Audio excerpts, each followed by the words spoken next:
Advanced block tactics? The triple block show.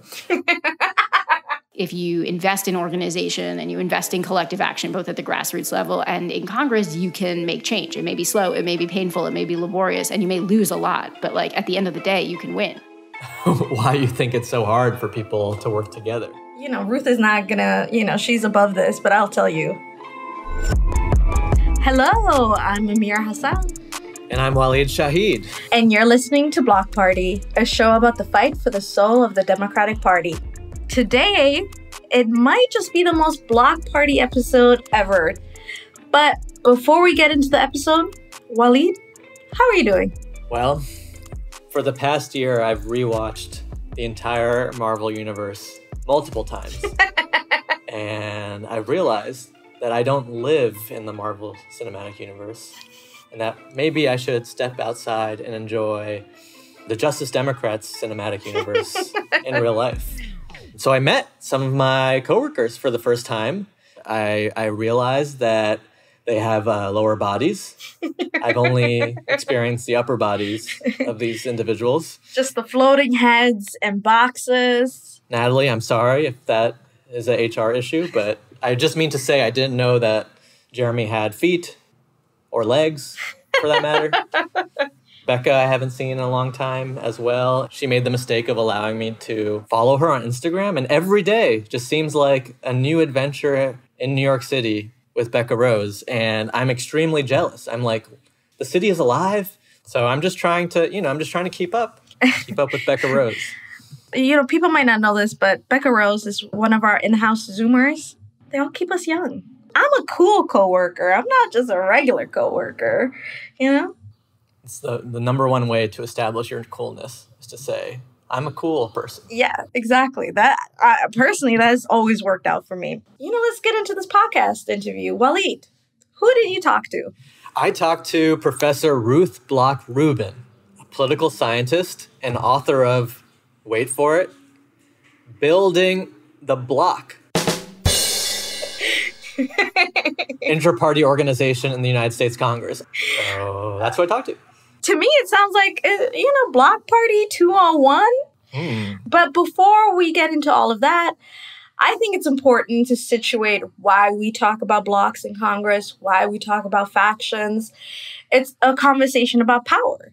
And at JD, we have a theory of what is required to change business as usual in DC, which starts with primarying Democrats and electing a new generation of leaders who are working class people who are committed to fighting for Medicare for all, a Green New Deal, and racial justice. But helping these champions, while necessary, is not sufficient on its own to see things change in Congress. And why is that, right? We wanted to interrogate that question. What are the roadblocks within Congress to forming collective actions? What kind of organizing is required within Congress to gain enough power to enact transformative legislation? And this is the second phase of the work that we at JD, alongside many other groups and members of Congress, are working towards. And the reason we talked to Ruth Bloch Rubin is that voting blocs, formal caucuses, informal caucuses are the primary organizing vehicles to overcome certain challenges and roadblocks. I think the main thing with Ruth today is learning all the different questions, strategic questions a caucus has to answer when they start to go about organizing. The primary one being, how big or small do you think your caucus needs to be in order to win? And I thought, Ruth takes us through history. The Progressive Caucus and the Freedom Caucus are not the first caucuses in the United States. And if you have a different perspective than your party leadership, caucuses have been around for 200 years on how to achieve your goals. And these caucuses never win everything, but they are able to move things in their direction in the short term and in the long term. And without further ado, enjoy this interview.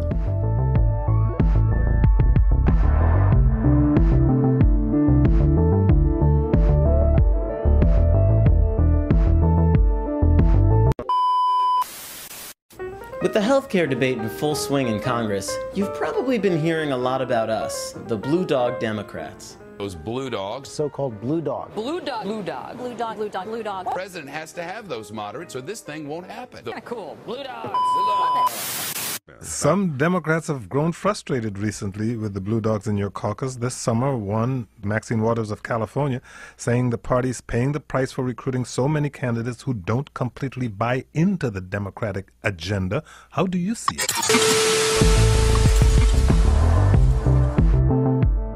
We are here on the Bloc Party with Ruth Bloch Rubin, author of Building the Bloc, Intraparty Organization in the U.S. Congress. So we have a block on a block on a block.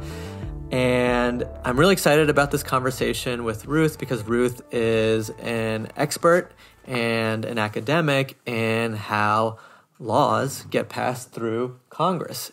Ruth, how are you doing today? I'm great, and I'm thrilled to chat with you guys about this stuff. I wanted to start off with this basic schoolhouse rock version of politics.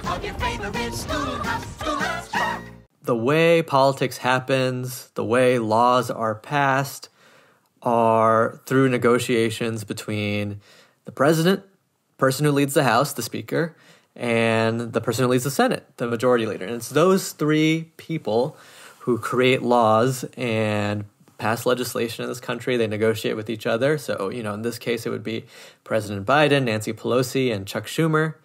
But your book is basically saying that I'm wrong. Well, I wouldn't go so far as to say you're wrong.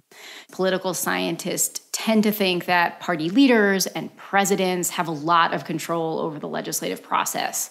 Just in terms of procedural powers, congressional leaders set the agenda, and they often help to decide the rules under which legislation will be considered. And all of that matters a great deal. So it isn't unreasonable to say that a lot of what gets done in Congress gets done in leaders' offices. But leaders ultimately have to get a majority to vote for whatever it is they want.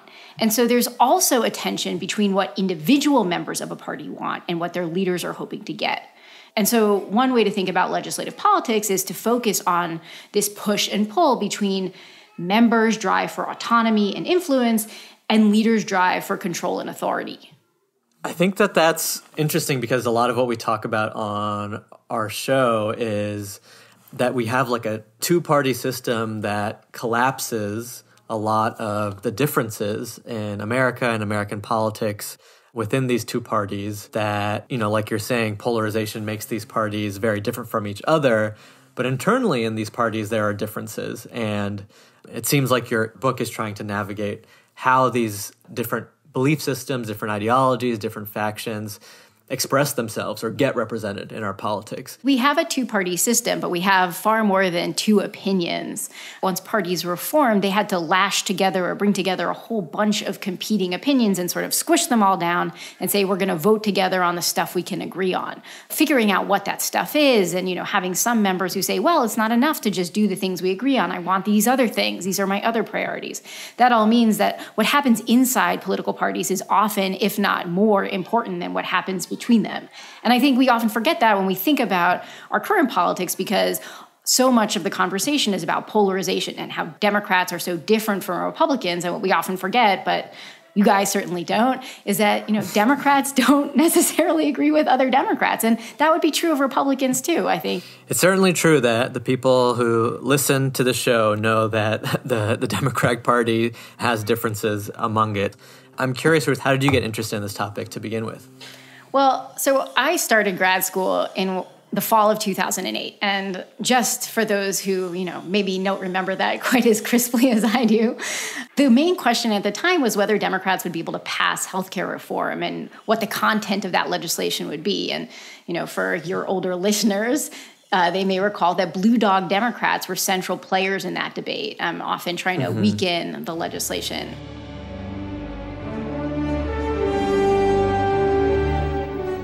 I'm Bob Schieffer, and this is Washington Unplugged. Senate and House committees are under pressure to pass health care legislation. House leaders proposed a 1,018-page bill, which would cost an estimated $1.5 trillion over the next 10 years.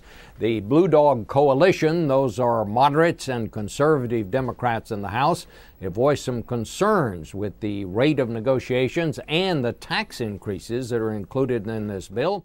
And as a political scientist or as a budding political scientist, we didn't really have a way to think about what the Blue Dogs were up to and why they were, as a group, influential.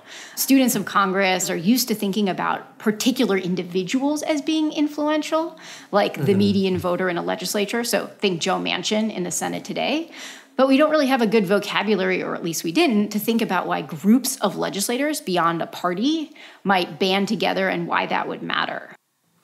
One thing that's interesting about the academic intervention you're making is that looking back on the period, the 1990s become this place where you have the development of the New Democrats, the development of what people call the neoliberal trend, and so many people in progressive activist spaces, what they're doing is reacting to the successes of people like the Blue Dogs in the 90s. So what did political scientists think the Blue Dogs were up to then in the 1990s? To me, it's curious that people don't have a way to interpret what today seems so normalized to a lot of younger people.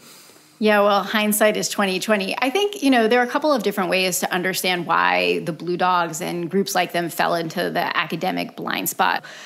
Oftentimes, folks would talk about members of the Blue Dogs or their predecessors, the Boll Weevils in the 1980s, and say, well, they just all have the same views, and that's why they're doing what they're doing, and that's why they're being so influential. It was ideology that was driving the bus. And I think what that missed was that when you actually open the hood and you look at the organizations themselves, you realize that the people who are identifying as Blue Dogs don't all agree with each other. And what's allowing them to appear like they agree with each other is actually the result of collaboration and successful collective action. And so I think as political scientists, we're not used to thinking about organization mattering as much, if not more, than ideology. We want to imagine that members get elected to Congress and they're bringing the preferences of their constituents or their own beliefs into Congress, and they're voting on the basis of those beliefs. We don't like to think, or we haven't typically thought about the ways in which these more informal organizations beyond party might change members' preferences. And I think there's been a sea change in recognizing that actually the kind of group dynamics that seem so important today can actually shift how people think about politics in Congress, and that's the name of the game. Yeah, I think your point about there was a lot of study about the Blue Dogs ideology and who these people were, but the lack of study is around organization and the sorcery and dark arts of how votes are leveraged and how votes are threatened. And so much of this is behind the scenes that you don't even know how certain actors are organizing, what their infrastructure is to coordinate with each other. There are so many questions that these formations, caucuses answer in order to inform their strategy and inform their organization. And a major one that you discuss in the book, I think, happens to be about size. Does a caucus want to focus on growing their membership to the largest extent possible, or do they want to focus on having a small but highly disciplined, organized cadre? Is that one of the most fundamental questions that a caucus faces? It's certainly the one that has the most durable consequences. The choices you make at the beginning in forming an organization really matter because organizations are hard to change. And so it matters what you choose to do in time one. And so the first question groups need to ask themselves is how they fit into the legislative landscape. So traditionally, the most effective blocs were formed by centrist members of Congress in both parties. Their big advantage was that they could credibly claim to work with the other side if leaders didn't give them what they wanted. So to make that threat have bite, they had to hold just enough votes to deprive leaders of a majority so that if they jumped ship, they'd give their allies across the aisle control of the chamber. That's basically like Joe Manchin today. And yeah, that's what the Blue Dogs did. They controlled just enough votes so that if they said during the ACA fight with Pelosi, like, look, we're not voting for this, she couldn't get Republican votes, so what are you going to do? Right? Well, you got to give them the concessions that they want if you're going to pass anything. And so that gives you a lot of power. It's interesting to think about the comparison between the House and the Senate. In the Senate, and especially today where the margin of control is so slim, you may not even need to form a formal group. You can just be one or two guys, Manchin and Sinema, and say, hey, we're going to work together or we're going to operate independently, but our votes are pivotal to your majority and we can get a lot for that. Now, these are for moderate or centrist lawmakers. Thinking about legislators on the extremes, They don't have that kind of luxury, or at least they didn't. So if you think back to like the 1950s and 1960s, if very liberal Democrats who would later form the Democratic Study Group, if they threatened to withhold their votes from Democratic leaders, leaders would just go look for liberal Republicans across the aisle to get the job done. Mm-hmm. So what was left for liberal Democrats and conservative Republicans was to try and persuade their leaders that a majority of the party wanted what they wanted. Now, I do think today things are different. So as we talked a little bit about, party leaders have a harder time finding votes across the aisle. And even if they could find them, they're probably more reluctant to do so. Whatever President Biden says aside, I think bipartisan legislation isn't necessarily winning hearts and minds among primary voters in either party. And so this gives every member of the majority party a lot more leverage, because whether you're moderate or progressive or conservative, you as a group can decide whether you want to threaten to defect collectively, like centrists did in the past, or whether you want to try and persuade the party that you've got majority opinion on their side. And so if that's the case, to your point about size really mattering, you have faced an organizational trade-off. Whether you want to keep your group small and have only committed members, or whether you want to have a bigger tent and bring more people into the fold. And there's an affinity between strategy and organization. If you want to have a small group that can credibly defect, you're going to need a group of very committed members who are willing to put the group before their own priorities. Alternatively, if you go the route of like trying to project a party majority, you can be laxer in who you let in. You know, you really just want to have a lot of people on a membership list. And so you're going to try and get to that majority threshold faster by, having really weak barriers to entry. The problem with that is that if that's what you do, the odds that you'll then be able to turn around and threaten to stand fast together and negotiate as a bloc, which would be required for this sort of first strategy of credibly threatening to defect, you're not, like, the odds that you're going to be able to persuade party leaders that you're all going to jump ship are pretty low. And so that, makes it harder to pivot.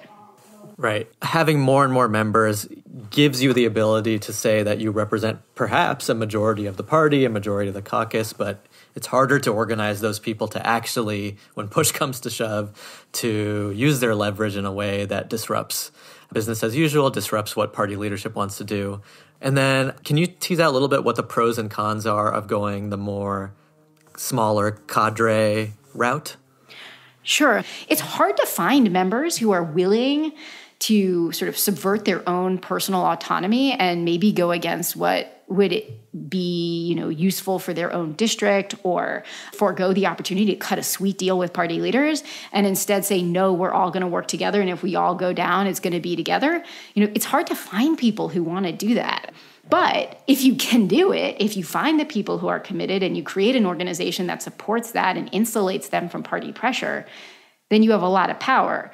The question is sort of what you do with that power. And I think this is one place where the costs and benefits aren't evenly distributed across the two parties. This kind of strategy of saying, we're going to defect and we're going to scuttle this legislation if you don't give us what we want, really works better if you're okay with the status quo, if you're comfortable with failure.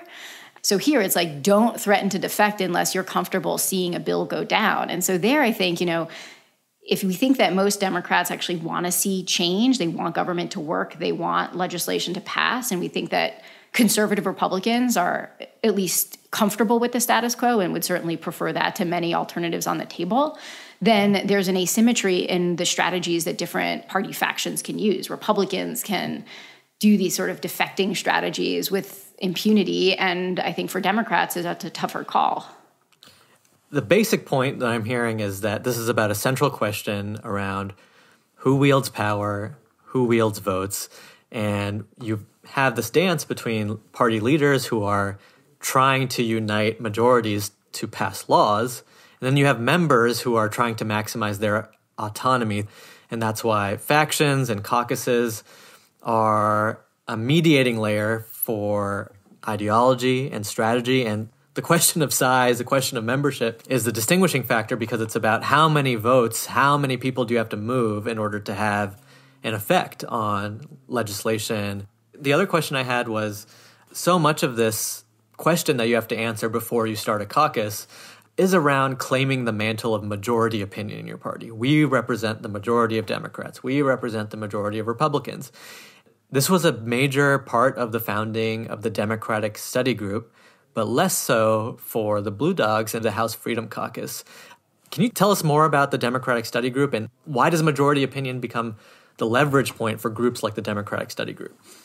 So the Democratic Study Group is like one of these groups that was so important to politics, but people just forget about because study group sounds boring, I guess. But in the early 1950s, liberal Democrats won a lot of congressional seats, but they weren't seeing those numerical gains pan out in terms of legislative victories. And they kept seeing Southern conservatives just take big swipes at their policies. And it was just increasingly frustrating. And for a lot of liberals, they just blamed Southern conservatives and said, oh, Southern Democrats, you're the problem. And they were.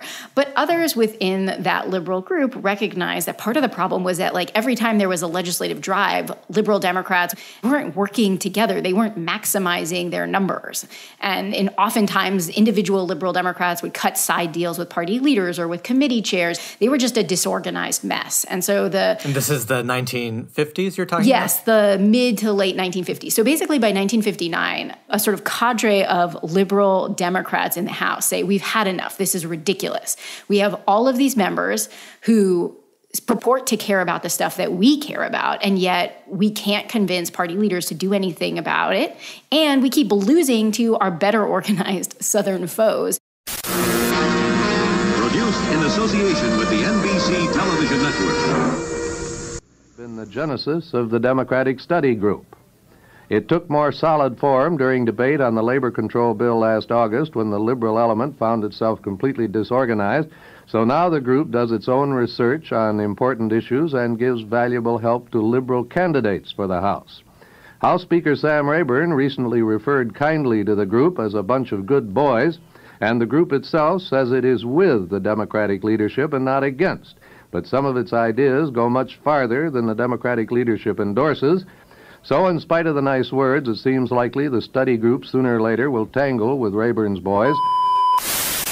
And so what they did was they decided the answer was essentially to coordinate in a way much similar to Southern Democrats at the time, who met together on a weekly or several week basis to hash out strategy, to circulate shared speeches, to strategize about the progress of particular pieces of legislation that they were worried about or thought might threaten the South's racial regime. And who are the founders of the Democratic Study Group? Are these New Dealers? Are these civil rights leaders? Yeah, so these are the folks who come sort of after the New Deal has passed, and they're young guns, although there are some oldsters in the room.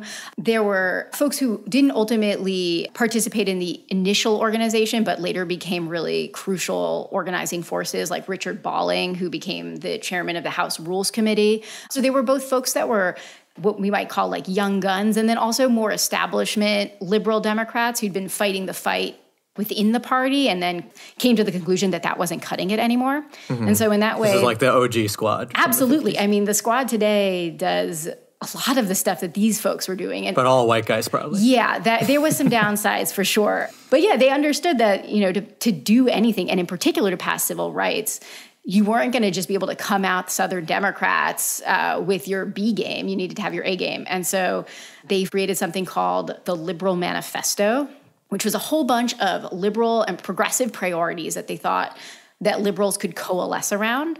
And then they collected a bunch of signatures in support of this to show then Speaker Rayburn that liberals were willing to sign on to these priorities. And I should note, even creating what they called the Liberal Manifesto was incredibly controversial at the time among liberals, because there was this concern that by writing down what they wanted, you might alienate people who might, care about civil rights, but not be interested in your environmental policy, or might care about improving housing in urban communities, but might be a little concerned about desegregating those housing complexes.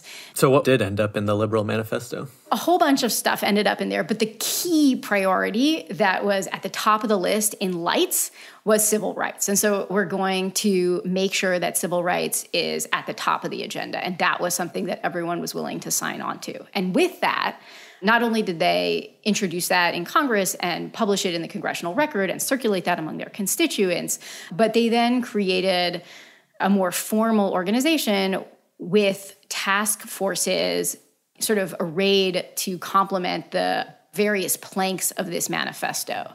They had a housing task force, they had an environment task force, and so forth, that would try and organize members of this soon-to-be group and sort of organize the different policies that might be promoted and then to think about strategy for how to pass them. Again, they'd be bringing their organizational A game because they knew conservatives, Democrats would. One piece I'm interested in here is that it seems like the speaker at the time was somewhat sympathetic to their cause because the Speaker of the House was not allied with the Dixiecrats. And the reason I'm asking that is because in terms of trying to express majority opinion, the strategy made sense for the time they were in, which was that we represent the majority of the party and these Dixiecrats represent a minority. I wanted to ask if you see any parallels between how the Progressive Caucus works with Democratic Party leadership today and how the Democratic Study Group worked with the Speaker at the time.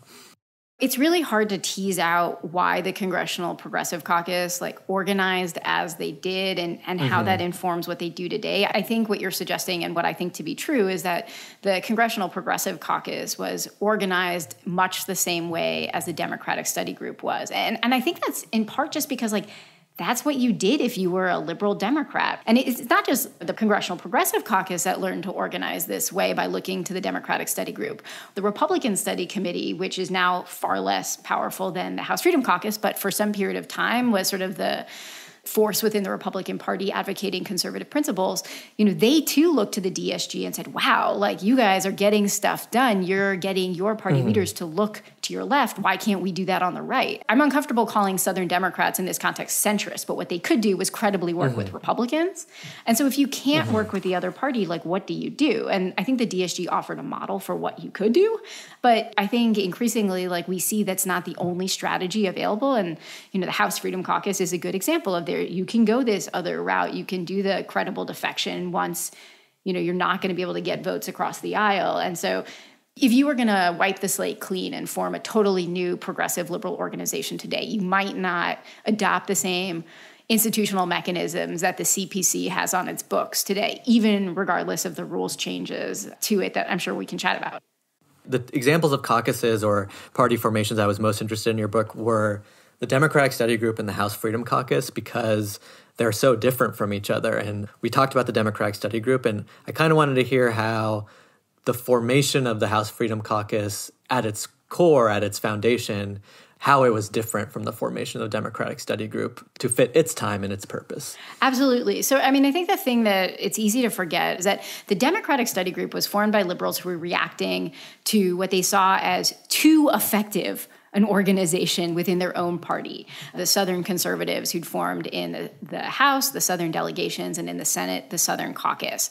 The Southerners at the time were incredibly powerful in relying on these organizational procedures to coordinate among committee chairmen and to sort of put the screws to party leaders to jettison civil rights legislation and other stuff that, they saw as a threat to Jim Crow. And so the Democratic Study Group was essentially saying, you guys are too good at your jobs. We need to form an organization to counter that. The House Freedom Caucus has sort of a very different history.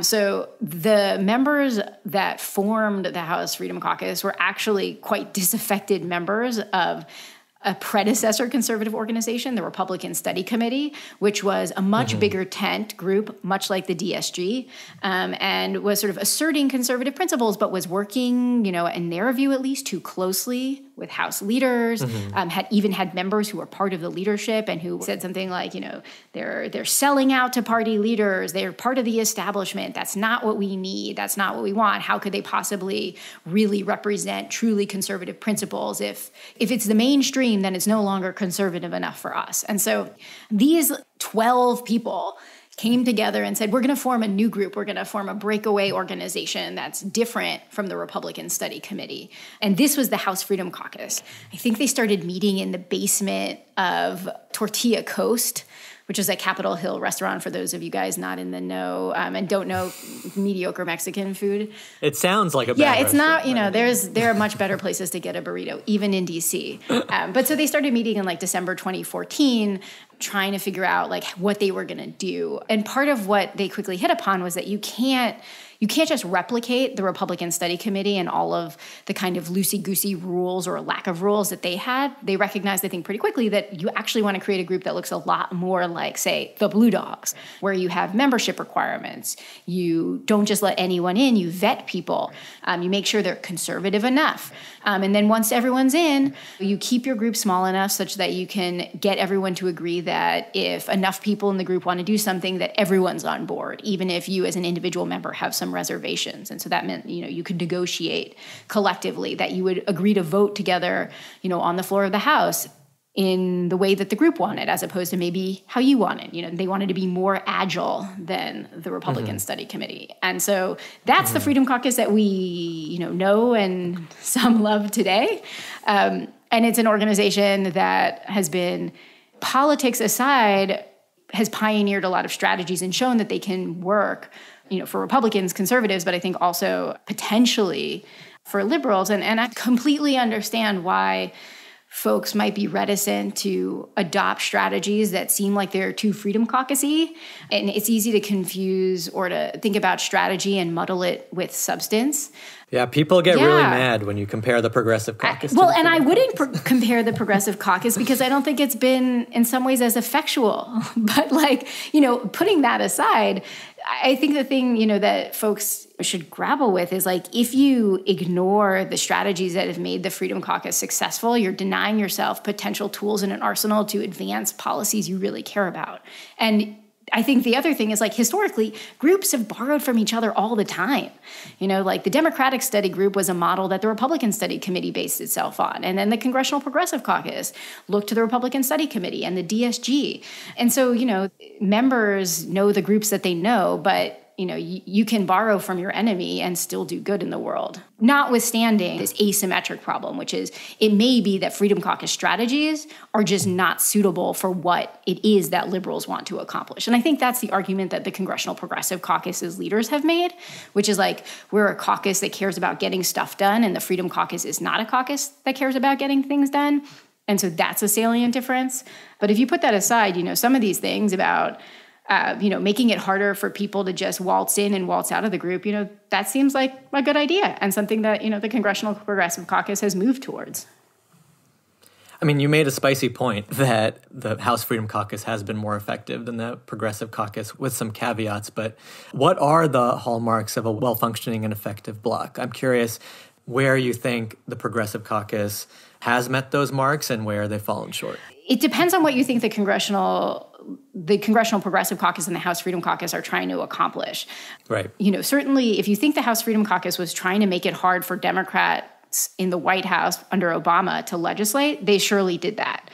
If you think that the Freedom Caucus cared about moving the Overton window or pushing their more moderate and mainstream members to have to adopt more conservative talking points and positions, they seem to have successfully done that. If it was about getting a seat at the table, the Freedom Caucus was right there negotiating with former President Trump and Republican leaders. It wasn't sort of other groups within the Republican Party that are a little less influential necessarily had as much access, like the Tuesday Group, which is a group of moderate Republicans. They got their meetings, but not the same kind of airtime as the Freedom Caucus. And so from that perspective, if I'm the Congressional Progressive Caucus, I want some of that. I'm interested, in how do you make moderate Democrats more progressive? How do you push the party that way? How do you make the things that used to seem crazy seem totally normal in terms of legislative priorities? And how do you get a seat at the table so that, your president, President Biden today has to listen to you? And so from that perspective, I think there's things to learn from the kind of commitment to working together, to sublimating your own progressive priorities or pet projects to a singular set of goals that everyone agrees to sort of doggedly pursue. You can't just claim to be a progressive member of the Congressional Progressive Caucus and then do whatever you want. That has to be meaningful. And so, recognizing that these different organizational changes to the group's membership and whipping operation make it more possible for the Congressional Progressive Caucus to do some of the things that the House Freedom Caucus has done are all moving in a direction of making it possible for progressives to exercise the same kind or similar levels of influence within the party. But it's not enough to have rules on the books. You have to be able to enforce it and have smart strategy beyond that. And, there's a learning curve there too. One thing that I was reading about in your chapter about the Democratic Study Group is often they would use their leverage as a bloc to push forward legislation that they felt confident would have a majority of the votes, even within the Democratic Party or just within the House. And I'd be curious if you think it's a sustainable tactic for a bloc to demand a policy outcome that wouldn't be able to secure a majority of the House. This is something that the House Freedom Caucus employed as a tactic, but it didn't necessarily result in things passing as much as things being blocked. And so I'm wondering what your assessment is using the bloc as a way to put forward legislative outcomes that may not pass the House versus doing what the DSG did, which was put forward things that they were confident that could pass the House, but just weren't because of the Dixiecrats. So from my vantage, it seems like the benefit of doing what you're suggesting, negotiating and then perhaps threatening to defect as a bloc, even if you know you're not going to get a policy outcome that you want or that anyone wants, is that if you're successful in negotiating and holding your people together, you can gain a reputation as a group that can successfully throw its weight around, that you're serious and hardcore. And that might be really valuable if you're playing the long game and looking down the road at policy battles you may care more about. I think, that's best case scenario. But there are, as you say, there are costs to this. One is that you piss your colleagues off. This certainly happened to the Freedom Caucus after Republicans failed to repeal and replace the Affordable Care Act. The Freedom Caucus certainly wasn't that popular among fellow Republicans. Boehner, in his recent memoir, and certainly more mainstream members who've since retired, have said, they thought that the Freedom Caucus were just total assholes. And my sense is that this had real costs for their brand, at least in the short term, because they seemed like they were just obstructionist, even when it was their guy in the White House. The other cost is that you actually may jeopardize your capacity to do anything. If you reject the deal on the table in favor of one has no chance of passage, you may be passing up the one opportunity you have to move the ball forward. The window for legislative deal-making can be quite small, majorities shift quickly, and you can't be sure you're going to get another bite at the apple. And here again, this is where I think partisan dynamics differ. It seems to me that conservative Republicans are often happy with the status quo, or certainly prefer it to the alternatives. And so they don't have any qualms about just saying no or making demands they know to be substantively unreasonable. But for liberal Democrats, you actually face a trade-off between being seen as shrewd negotiators and building that reputation for being hardcore and uncompromising, which may be appealing to voters who want you to do that. But you're also maybe throwing away real chances to help people. Sometimes lawmakers may end up deciding that it's better to accept a compromise, half a loaf, than to stand on principle, even if that choice is really painful.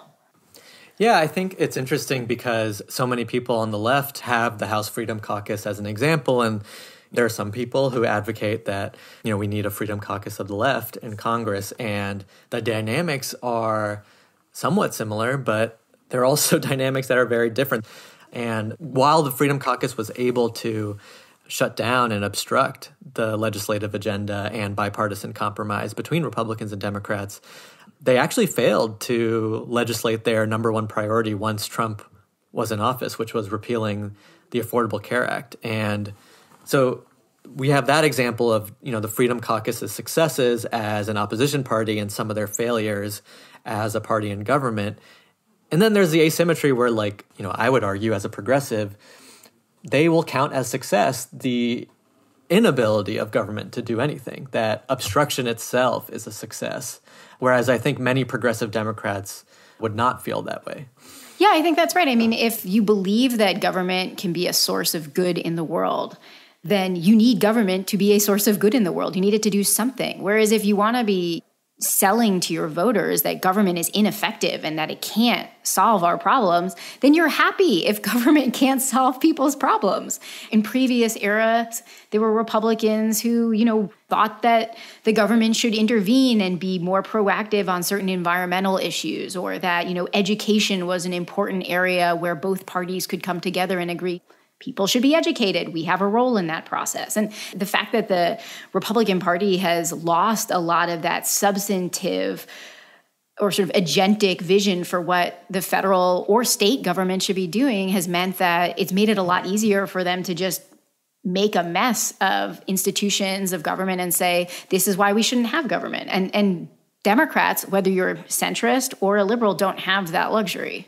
Yeah, I know so much of your book is about organization and not necessarily about ideological trends, but I know you read the recent New Yorker profile about Justice Democrats and the progressive left. I'm wondering if there's a more fundamental difference between the left and the right here that makes their caucuses operate differently. In some ways, the Freedom Caucus is more successful because they're the winners of the Reagan Revolution. They're the inheritors of the Reagan Revolution, and they are operating in a whole time where their ideas are dominant in the Republican Party. That may not be true yet of progressives in the Democratic Party, but was true during the era of the Democratic Study Group. Do you feel like that's a part of the equation here? Or, it's really an organizational issue, and if these people were just more organized and had more infrastructure, then they would have more leverage? Well, I think you'd have to be crazy to think that these sort of longer-running ideological trends aren't operative. I mean, I think they have to be part of the story. There's sort of two questions to think about, one of which is like, what can you change? What is within your control? And then two, I think that the interesting thing about studying political history is that you quickly realize that what seems like an established and long-running regime that can't possibly ever be changed or altered or weakened eventually is. And it's not obvious until later that the seeds for that were there. And so I think it's a mistake to assume that this ideological trend just gives an automatic and consistent and durable advantage to one side. And part of that is because, things can change and they can change quickly, and you want to be ready and you want to have an organization that's ready for when those things do change.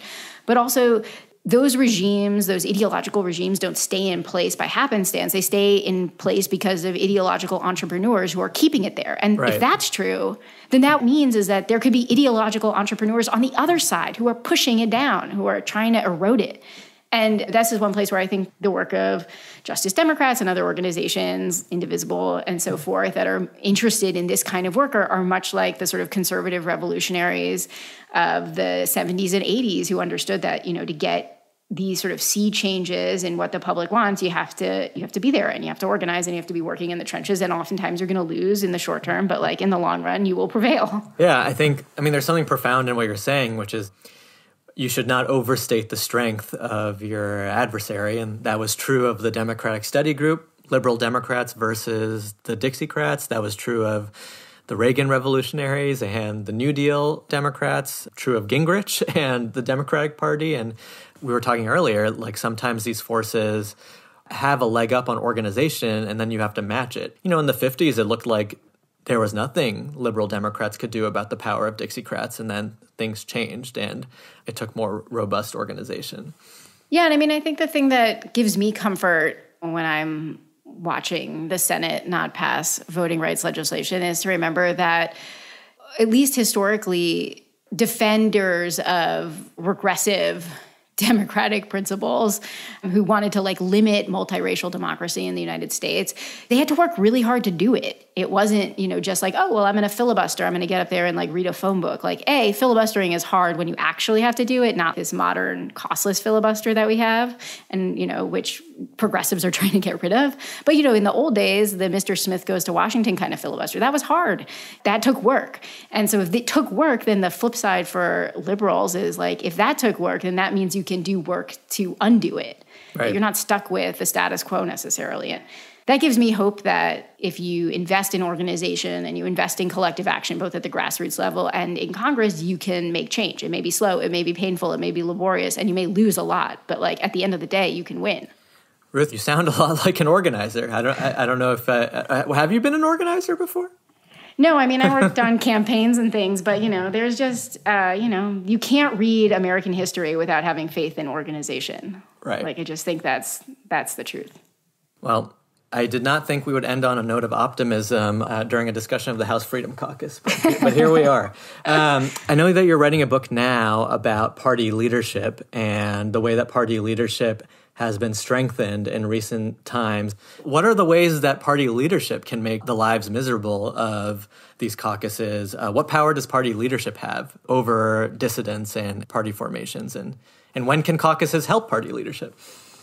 You know, leaders have a lot of power, both sort of in the mundane things. There's some funny archival records of members of Congress writing to Speaker Sam Rayburn asking for like an extra desk or an additional like paper waste bin. And, you know, if they were on his good side, they'd get it. And if not, well, you know, they'd have to walk to the next office or borrow a desk from home. And then there's the sort of like more tangible things like getting a good committee appointment or getting a piece of legislation that's really important to your constituents moved through the House or Senate quickly. And then there's the like financial side of things. You know, party leaders have a control over a lot of money that can be distributed to members. And as you know, members spend a lot of their time fundraising. So if you can get a nice check from party leaders for doing the right thing, well, you know, that might be worth doing. You know, part of it is important to recognize, like, party leaders get to be party leaders in part because they're such good fundraisers. Like, Pelosi is an incredible fundraiser. The speaker she brings in the dollars, and that's part of what has given her an advantage over, you know, her adversary like Hoyer. All of those are ways that, you know, leaders can leverage sort of the tools at their disposal to make members more compliant. Yeah, I actually didn't realize this until recently, where like district level projects that a member of Congress might have can get nixed in legislative negotiations by committee chair people or by the speaker herself. Yeah, and you know, those have bite because the best way to show your constituents that you're good at your job is to be able to show them something tangible, a new school, a better playground, a repaired bridge. And it's, you know, you shut down a school as retaliation, but it doesn't get much news coverage. I would also say, like, it's possible to overstate the power of party leaders. Like, there are members throughout history who've just been mavericky. And then the question is interesting is, like, why are they more resistant to this kind of influence or getting pushed around? And some of that's probably a personality thing. And some of that's, you know, about being in a really safe district or having a lot of money or, and so, you know, it matters who's in Congress. But when it comes to organization, what you want to be thinking about is, like, how do you insulate your members from this kind of influence? You know, how do you ensure that people don't have to worry about getting or losing campaign funding from a party? And so that's why a lot of these organizations, like factions, have created their own like campaign financing systems where they fundraise and so forth for their members, just to ensure that, you know, if you pay a price with party leaders for voting some way, you're covered. What is it about members of Congress that makes it so difficult to have collective action? Is it something unique to the United States? Is it something unique to how Congress is set up? Well, you guys are organizers. You know that collective action is difficult really anywhere. It's easy to donate money. It's easy to tweet, but it's actually hard to like go out and march. But nevertheless, people go out and march. And so it's nevertheless possible to engage in collective action. And so then the question is, some people are indeed good. Yes. You know, that there is evidence for that. That within Congress, you know, I think that the question is a little different, which is that, you know, members, I think about their day and their time as sort of zero sum. Whatever you're doing means that you're not doing something else. And so that means that collective action is difficult because if you can get other people to do the stuff that you ultimately want and that you could take credit for without having to do it, you should be, you know, helping your constituents get their Social Security checks and giving tours and fundraising. Mm-hmm. And so the sort of individual level incentives to be independent and autonomous, I think, are really strong. And it's also important to recognize that, like, every member and senator thinks they know their state better than others. And so you might reasonably say, look, I don't want to be a part of a group that's going to tell me how I have to vote, because maybe they're going to tell me how to vote in a way that I know my constituents are going to tolerate, and I don't want to risk that. And so I think all of those things contribute to this very like individually oriented Congress. And it takes getting things done in Congress was like you come in as a freshman member, you know, and you learn at the knee of some really established legislative don who teaches you stuff, and you apprentice yourself in a committee and you slave away for decades. And I think people increasingly recognize that like there's another route, which is to say, like, you don't have to start out that way as an individual fighting a fight. You can work together. And I think, you know, part of it is like for younger members, if you start to do this, it makes sense because you're lonely. Like figuring out how Congress works is super hard. So if you can actually combine your resources, you may be getting something as an individual that sort of reduces the cost of collective action. And so maybe it's not a surprise then that the folks who've engaged in this kind of collective action tend to be more junior members who maybe need that camaraderie and that, kinsmanship that you get from this kind of close working relationship, regardless of your party ideology. Yes, and that is why group chats are essential to organizing today. Yes. And I don't think they had those during the time of the Democratic Study Group, but organizing is a lot easier when you have a group chat. Thank you, Ruth Bloch Rubin, author of Building the Bloc, for joining us on Bloc Party. Thank you so much for having me. It was great to chat.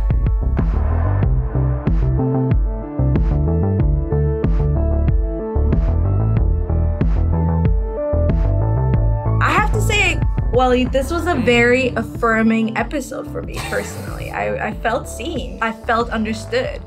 And I remember one of the very first PowerPoints I made to discuss the different caucuses. PowerPoint left. It's true. Confirmed. It's confirmed. We make PowerPoints. Had a slide titled, "It's not all just ideological." And it was specifically about all these reasons outside of policy differences, right, that hinder collaboration, collective action, and how those are actually the bedrock of a successful organizing bloc in Congress. Yeah, one of the things that really ran through the whole interview was just how hard collective action is in Congress. And, Amira, I've never worked on the Hill, but I was wondering why you think it's so hard for people to work together in the United States Congress. Yeah, listen, I worked in the Senate. I'm a Senate snob. What can I tell you? No, I'm kidding. Abolish the Senate. It's the worst place on earth. But, in the Senate, you really don't have to work with other people as much. The Senate is set up so differently than the House, and every senator really has tremendous powers. The House, obviously, it's a different story. To be very frank, the institution is set up to reward individualistic behavior, right? It is about your district. It is about what can you bring back to your district. As a politician, you are judged by these measures of success. And so when you have to show results, you don't do that as a group project, really. And leadership knows that, and they exploit that by being like, how about what can we give you to get your vote, right? And that's a big thing to overcome. And then the other thing, the less, noble reason is also that attention is a zero-sum game for lawmakers. And they, they're like in competition with each other as well for legislative ones, but also for media attention, which drives a wedge and makes it really hard for folks to want to work together. Only one person can be the lead sponsor of a bill. There cannot be more than one. Exactly. Only one person has a lock on one issue area. And if you're a new person... Rachel Maddow can only have one person on. It sounds ridiculous, but it is. Ruth is not going to, she's above this, but I'll tell you, attention is a zero-sum game on the Hill, and it drives a lot of wedges between people. The entire institution, like I said, is really set up for everybody to run their own fiefdom. You have 400 plus small businesses instead of it being, we can work together, we will do this together. No, nobody knows the word solidarity in Congress. And they're also overworked and underpaid, and they don't have staff capacity. Congress doesn't fund itself enough. And aren't most of the staffers 23, 24 years old? No offense, but it's people's first job often. Yeah, and you make nothing, and you stay making nothing. One of the things Ruth basically confirmed, which I just want to test with you, whether you can confirm or deny, is that if a bloc, let's say a progressive bloc, is wielded against Pelosi, Pelosi will say things that never get into media attention. Not just Pelosi, but the speaker in general will do things that will be like, oh, didn't you want funding for that new school in your district? That we were going to put that in the next budget, but now you're defying me. So maybe we'll take that out of the next budget. And didn't you promise this hospital to get funding for whatever? Interesting. Amira, that never gets any media attention, but it's how Congress works fundamentally. Is that true? This is true. I will say, I think usually the threats are more implied and not said verbatim, because that would be ethically not, you will get in trouble. But recently, such threats were made regarding community projects, aka earmarks. And it does obviously hold a lot of power, because you want to deliver for your district. You want things to be funded. And unfortunately, they say this under their breath, but I don't know why. You tell me, you're in comms. Why isn't it a bigger deal? Why why doesn't it make it into our gossip rag, aka Politico? It should be in there. Politico in particular functions because of their access to leadership. So if you pay attention to Politico, there's very little negative coverage of Democratic Party leadership, because that's, they want Democratic Party leadership to give them stories and access and quotes. But I also think it's, those are serious threats against hospitals and schools and infrastructure projects that, you really have to say, is it worth it to do this thing that we don't know is going to be successful, and I don't know if people have my back, to threaten the most vulnerable communities in my district, who I'm here to represent. And what I think Ruth was saying is you have to be able to put the interests of the group over the interests of the individual. And when it comes to actually threatening projects for your constituents or your districts, those are real questions that everyone has to answer based on the case-by-case scenario. But it's dark and depressing on the one hand, and on the other hand, Ruth really highlighted some of the successes of the Democratic Study Group, even though they couldn't win everything. But at a time where there were Dixiecrats and segregationists in Congress, the Democratic Study Group did find ways to organize against the Southern filibuster that halted civil rights. And she was basically look, people say Joe Manchin is holding the whole Congress hostage, but there are ways that progressives can organize to try to fight back, not just for the short term, but for the long term. Yeah. Obviously, we have a lot of empathy with everybody who has to constantly make these big decisions and evaluate and navigate these tensions between representing their district to the best of their ability and doing what they can, and also working towards actually building power, collective power. And what I try to get across for candidates as early as humanly possible is that just in general, good intentions in Congress just aren't enough to make good things happen in Congress. You have to organize other members. You have to build trust with your colleagues, and you have to have a strong backbone. This is not easy. And collective action and collaboration is the name of the game. All of this is about doing it collectively, because individually, House members do not have a lot of power / very, no power. And the other thing is, we are at the beginning. I really thought I enjoyed the Ruth likening us to other, and other orgs to sort of where the conservative revolutionaries were in the 70s and 80s. And I think it's very apt, because people really do take it for granted that the right has been building power for decades. This is not, when people are like, why isn't the left doing what the Tea Party's been doing? I'm like, the left is where the right was in the 80s. We're at the start, okay? And personally, I'm very invested in learning a lot about Newt Gingrich, because I think he's a very interesting character. And, while folks mainly remember him from his time as a speaker in the 90s, he was in the House from 79 to 1999. And there's this quote from this 1985 Washington Post profile that I think is really very important to keep in mind. And in it, he says, "Oh, this is just the beginning of a 20 to 30-year movement." That man knew he was playing the long game, even when he was a nobody in the House in the early 80s. Yeah, it took him 16 years. Yeah, and here's a hot take I will drop.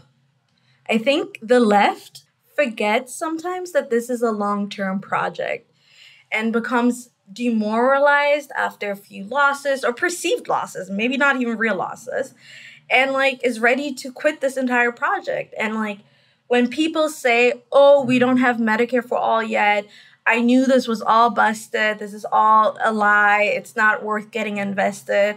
You know, in general, I'll try to have empathy for this and understand that this is very hard and you're going to have really hard days.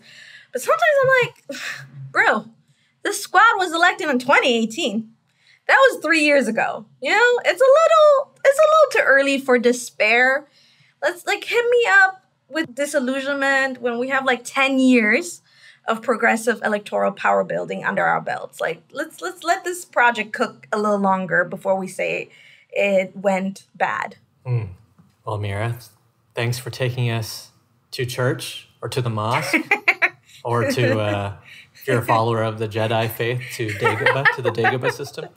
I think that what Ruth is basically saying is that progressive organizing is really hard, and actually sometimes ideology is not the only way to understand politics, but you need to think about organizing and infrastructure and just the structures of communication and how people work together also, as much as you look at policy positions. Next episode, the one and only Guido Girgenti returns, and we'll dive into all things Infrastructure Week, Infrastructure Year, but that's the show. And as always, our producer is Becca Rose. Our mix engineer is Leslie Gastenberg.